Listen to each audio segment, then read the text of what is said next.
Flywheel di depan ini patah akibat beroperasi berlebihan. Dalam keadaan normal pasti akan dijual. Namun di Pakistan, yang baru tidak hanya membutuhkan Rp50.000, tetapi juga harus menunggu 1 minggu untuk pengiriman. Agar generator dapat segera berfungsi, pemilik generator hanya bisa mengendarai motor ke bengkel. Jika bisa diperbaiki dalam 1 jam, akan ditambah Rp1.000. Setelah pemeriksaan teliti oleh tukang las tingkat 8, teknisi menyatakan perlu tambahan Rp3.000. Karena kesulitan pengelasan seperti ini sangat tinggi, setelah disepakati dengan harga Rp5.000, teknisi mulai melakukan perbaikan flywheel yang berlangsung selama 1 jam. Karena waktu adalah permintaan pemilik mesin, tidak hanya harus memperhatikan efisiensi, tetapi juga kualitas. Sekarang teknisi akan menghaluskan bagian yang kasar. Perbaikan ini, bagi teknisi, sungguh seperti perut yang penuh dengan perahu. Benar-benar seorang ahli. Saat permukaan yang patah di kedua sisi mulai halus, flywheel juga perlu dilakukan penyusunan ulang yang sederhana. Namun, karena penghalusan membuat diameter luarnya lebih kecil, mengembalikan busur asli flywheel, teknisi bersiap data diameter lubang asli sebagai acuan, menggunakan batang bulat mendukung bagian yang patah.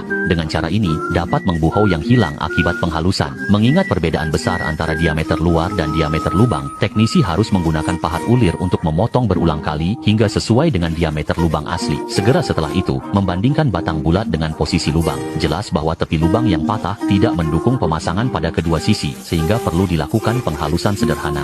Untuk memastikan flywheel dapat sepenuhnya menempel pada dinding lubang, agar data flywheel tidak akan berubah, membandingkan tingkat kedua sisi menggunakan batu sudut untuk hindari perbedaan tinggi pada sambungan kedua sisi. Setelah yakin tidak ada kesalahan, titik sambungan akan dilas untuk mengamankan. Meskipun penghalusan sebelumnya telah menyisakan celah untuk flywheel besar, nya mengandalkan pengelasan tidak cukup untuk kekuatan penggunaan, agar permukaan kontak bagian dalam juga dapat menahan beban. Sang ahli akan menggunakan mata bor untuk membuat lubang, untuk menembus secara horizontal di kedua sisi, untuk menghubungkan batang baja. Dinding dalam tidak dapat dilas, kekuatan bisa ditingkatkan.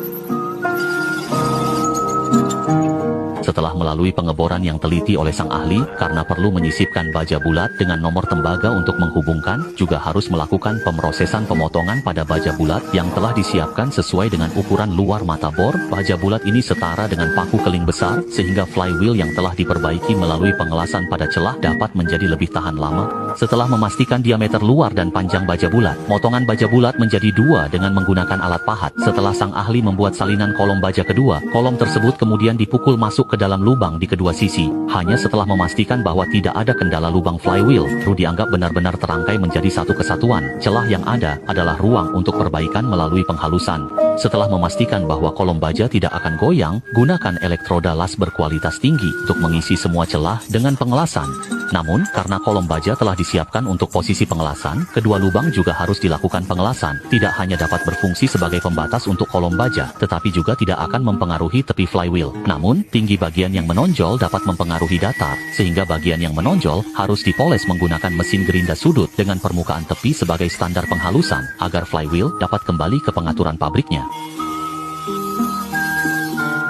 Namun, hanya mengandalkan presisi mesin gerinda sudut tidak akan memenuhi standar. Untuk memastikan bekas pengelasan benar-benar hilang, flywheel hanya bisa mengandalkan pemotongan alat pahat untuk menghilangkan satu lapisan permukaan sepenuhnya. Meskipun ini akan membuat ketebalan flywheel berkurang, selama diameter luar tidak berubah, tidak akan mempengaruhi penggunaan selanjutnya. Jadi, flywheel besar yang retak dan rusak ini telah berhasil diperbaiki. Metode perbaikan seperti ini sangat efektif.